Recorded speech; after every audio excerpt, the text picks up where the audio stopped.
As we see more and more budget-oriented $99 Windows tablets, it's going to be interesting to see how Android tablets in the same price bracket are going to fare. Hey guys, here at OS Reviews. You're watching our video review of the RCA Voyager 7. This is a 7-inch Android tablet with a quad-core 1.4 GHz processor, Wi-Fi, 8 GB of internal storage expandable via a microSD card slot, and 1 GB of RAM. Otherwise, this is a very much no-frills tablet. It's basic, there's no extras, there's no NFC, no Bluetooth, and also no rear-facing camera. Instead, you get a very entry-level experience. It's great for kids, perhaps as your first tablet, and it's also good as a backup device. It's pretty snappy, it's pretty responsive, and handles games and also videos and productivity apps alike pretty well, but don't expect blazing performance that you get in higher priced tablets at the same time. In terms of design, it's a pretty basic also experience that we see. It's a very nice slate form factor, but it's crafted entirely out of plastic, so not the best build quality here. That said, it feels well crafted enough and it feels solid in the hand. The weight is distributed well, and the benefit of having this plastic material is it doesn't attract too many fingerprints or smudges, so it's going to remain pretty clean even as you handle it.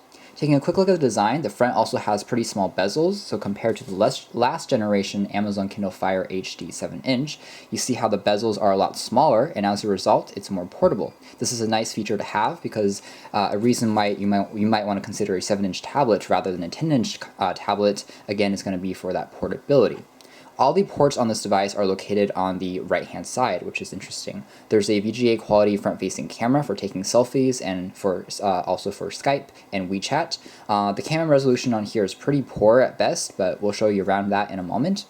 The ports here correspond to a volume rocker that's pretty tactile and easy to press. You also have access to the microSD card, which can be expanded up to 64 GB. There's also a micro USB for charging, which takes about 2 hours to complete.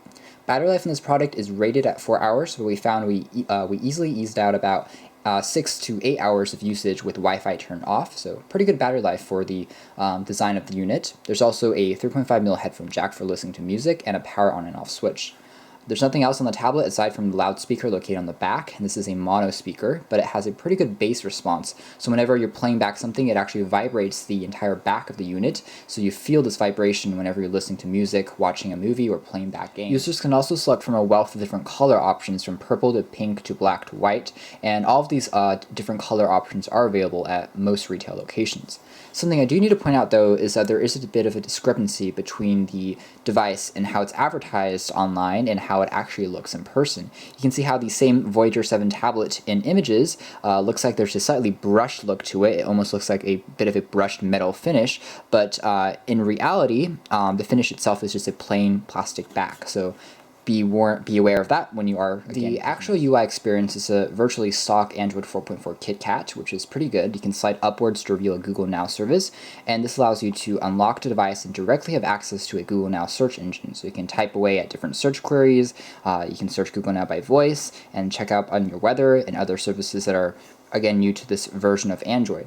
To accommodate this newer version of Android 4.4, you can also have a divided slide-down navigational drawer, so you can slide from the right to have access to your different options for the Wi-Fi, the auto rotation or the gravity sensor, the settings, the brightness on the screen, and also for mirror casting. So this device can have the ability to mirror content from the tablet onto a Wi-Fi connected television, which is pretty important because, as you've probably noted, there is no HDMI port on here. So if you do want to have the stuff and the content mirrored from your tablet, you do have to use the Mirrorcast feature on board.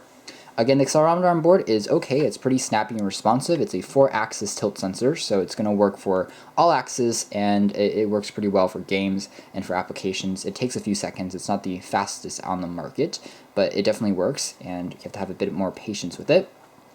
As you've probably noted though, the screen itself offers only okay and passable viewing angles. It's not anything extraordinary. If you tilt the screen a little bit too far from when you're actually looking at it, it becomes not as viewable. It loses a lot of the color saturation, and it's because viewing angles are limited. This is not an IPS panel.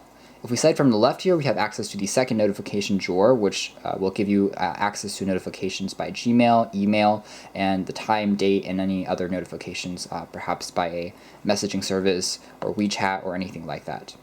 In terms of installation of applications, I think that RCA did a good job keeping those apps to a minimal degree. We do have access to all the Google services like Google Photos, Google Plus, Play Games. We have access to the full Google Play Store for the thousands of different applications. Otherwise, the few applications that RCA has installed are Sam's Club, Walmart, Voodoo Music, and also WPS Office. The Office application is actually pretty useful. It allows you to actually view, edit all Word, Excel, and PowerPoint documents directly on the tablet, which makes it pretty useful for productivity. It's not the snappiest experience, but it certainly works, and we can slide and use the pinch to zoom gestures on here as well. What you're seeing here is actually a built-in version of the user's manual. Because a full user's manual is not included in the box, RCA included a digital copy with every single tablet that you have. Again, you can also edit these by tapping on different parts of it. You can look at different page numbers, and overall the program itself, the WPS Office, is a pretty good viewer and also a editing tool, so it definitely does the job and does the job pretty well. The other two applications, the Walmart and Sam's Club, are basically there because those are locations that are selling the RCA Voyager 7 tablet, and you can actually uninstall those if you want to do so. As you can see here, all the on-screen controls are directly on the bottom of the tablet. There are no physical keys. We found the tablet device itself to be pretty responsive as far as pressing these keys, and even in outdoor environments, the screen was bright enough to be viewed, which is certainly good. It's just, again, doesn't have the best viewing angles per se. There's also dedicated volume controls if you don't want to use the volume rocker, which works equally as well. In certain applications like the YouTube client, you will notice that after you start playing a video, you can expand it to the full view, and these buttons on the bottom will disappear after a few seconds of inactivity. So the YouTube client here works pretty well. We can tap on our favorite videos and search those up. Again, there's no 3G data, only Wi-Fi, but over Wi-Fi speeds, we found the device to be more than adequate for playing back a few YouTube clips here and there. It's pretty snappy, it's pretty responsive. We are quite a few meters from our router, but it still seems to be doing the job quite well. So it's almost instantaneous as far as clicking on different links. So it certainly will do the job for playing back videos, for streaming content, and for also browsing the web. It does a pretty good job for that. Again, we have the full screen mode. It's actually pretty enjoyable, and it does a good job of playing back video. Again, the sound quality on this thing isn't the best, but it can actually get pretty loud, so it is a pretty good speaker for playing back loud different music and content. And again, when you're playing back music, the back of the unit vibrates due to the bass, which is kind of interesting. I actually like it. I think it adds a bit to the kind of sensory input as you're watching different videos or music. You get another dimension to how you're interacting with your content, which is interesting. There's also very good scrubbing on this device, so you can actually scrub to a particular location in your video, and it does a pretty good job. It's pretty snappy and responsive. So it does a good job playing back YouTube videos. If that's what you want to use this thing for, it will more than do the trick. Otherwise, again, battery life on this thing is actually pretty decent. If you do have Wi-Fi turned off, like we said, it lasts about 6 hours in our tests, which is longer than the advertised time, which is always good. And the brightness can again be turned up or down. There is no proximity sensor or an ambient light sensor, so the screen will not automatically adjust itself, but you can adjust it manually. Overall, in terms of day-to-day usage, it actually is surprisingly snappy. You can see how sliding from the different home screens and transitions are pretty responsive. There's not really much of a delay anywhere. It's a very stock experience. You can adjust everything that you want to, from the clock to the time, and you can also change how you want the device to look. There's also a wealth of different customizable live wallpapers. If we take a quick look at the web browsing experience, you can select from the Chrome browser built in, or from the native one that's just called Browser, the more generic version. All of them work pretty well. You have tab browsing on all these versions, and you can see how the Flash content works on all of them, so it's pretty fast and responsive overall. We can load the full site versions of most websites, and over Wi-Fi speeds, the connectivity is still pretty fast. We can also select from the full desktop version if we wanted to do that, and it's still pretty responsive as far as loading up the full version of websites like the New York Times, which is a good test of how strong the web browser really is. You can see here that it loads after a few seconds, and all the content from videos to photos are loading on the sides, and also ads as well. So whether that's a good thing or a bad thing, at least you have access to a desktop-like experience on a very portable device. Again, it loads after a few seconds, it's very snappy, there are no checkerboard patterns after you're scrolling around, and the device automatically reflows text to fit the size of the thing as well. So it's great for reading books, for reading articles and magazines on the web. It does a pretty good job of doing that. Taking a look at the Play Store, again, we have access to all the different applications. It is not running, again, it's not running Android 4.5 Lollipop, but it still has access to essentially all the games, the productivity apps, the different fun apps, music, content, books, and videos that you want to access on your device. And you have all those services as well tied down onto this Google Service folder, including, again, YouTube, Hangouts, Google+, Google Maps, and Play Music, and also books. So we want to tap on books. For example, here's Pride and Prejudice, and we can load that up after a few seconds. You can also change the orientation again, if I wanted to, and read it in a more kind of book-like experience, and the transitions are pretty smooth. I can highlight text and also search up books in the words in the dictionary, and go to a particular page, and that all works pretty well. So taking a last look at some how the device handles some games and applications. So for example, we've installed Tank and also Pocket Tank. So Tank Hero here is a pretty good benchmark of the device as far as loading up more complex games and the GPU. So let's turn down the volume there, and let's play this game and see how it works. We can retry it.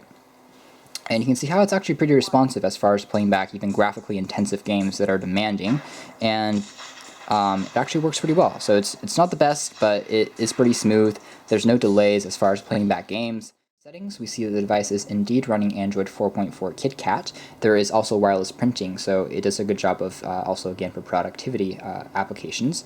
We can tap on 4.4.2. It is installed right out of the box by the manufacturer, which is good. There is a firmware update that is available when you first boot the device up, and it's essential that you install that firmware update. It's going to improve the performance dramatically. When we first booted the device up, it was kind of slow and sluggish, but after we installed the firmware update that was provided over the air, we found that the device speeded up considerably, almost a lot more camera on here with the webcam. It actually is, again, quite terrible. You can see how image resolution is quite poor, so you won't be even taking too many images on here, no selfies or anything like that, because again the resolution is so low. It's blurry, and it's not really good for darker environments either, but it does the job if you need it for some emergency contact purposes, perhaps using Skype. It's going to do the job for that, but certainly not going to be good enough for most photography purposes. So only a passable camera on here, nothing too serious. In general, we found that the RCA Voyager 7-inch tablet is a pretty good buy if you are looking for a sub-$100 tablet with a quad-core processor that can handle YouTube videos very well and also browse the web quite nicely. It's not going to astound you with its features or anything like that, but as long as you're not opening up 10 or 20 applications at the same time, we found that the device was generally rather snappy, and it definitely impressed us in that department as far as value and performance for the money. Otherwise, again, there are other options in the same category, namely some sub-$100 Windows tablets that are becoming more and more commonplace, in addition to other options by Amazon. The newer Amazon Kindle devices out there, and also some Nexus devices are not too far off in terms of the price tag, but offer slightly better performance and more importantly a better display. But again, if you don't really care about the display, you think that you can handle it, it's not the biggest deal breaker for you. It's a pretty solid tablet from RCA and a very good attempt from the manufacturer. You can check out our full written review on our website. This has been our video review of the RCA Voyager 7. Thanks for watching.